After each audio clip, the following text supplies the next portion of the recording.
اور ابھی آپ کو کراچی کے موسم سے متعلق اپڈیٹ کریں۔ کراچی کے قریب بادل بننے کا عمل شروع ہو گیا۔ گڈاب ٹاؤن اور بحریہ ٹاؤن سے تیز بارش کی اطلاعات موصول ہو رہی ہیں۔ مناظر آپ اسکرین پر دیکھ سکتے ہیں۔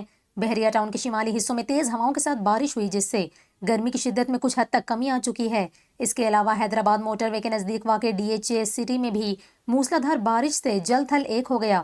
موسمیاتی ماہرین کا بتانا ہے کہ شہر کے شمالی علاقوں میں بادلوں کی آمد کا سلسلہ جاری ہے۔ ان بادلوں کے زیر اثر کراچی کے کچھ علاقوں میں بھی بارش متوقع ہے۔ اگر آپ پہلی بار ہمارے چینل پر آئے ہیں تو سبسکرائب کر کے بیل آئیکن پریس کریں۔ اپنے علاقوں کے موسم کی صورتحال کمنٹ سیکشن میں لکھیں۔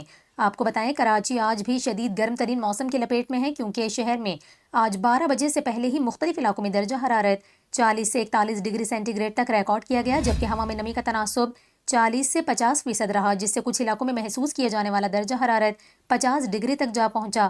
محکمہ موسمیات نے آئندہ 2 سے 3 روز تک کراچی میں موسم گرم رہنے کی پیشگوئی کی ہے، جس دوران درجہ حرارت 40 ڈگری سینٹی گریڈ تک رہنے کا امکان ہے۔ محکمہ موسمیات نے بتایا کہ بدھ سے کراچی میں گرمی کی شدت میں کمی متوقع ہے۔ بدھ کو پارہ 37 سے 39 ڈگری سینٹی گریڈ تک رہنے کا امکان ہے۔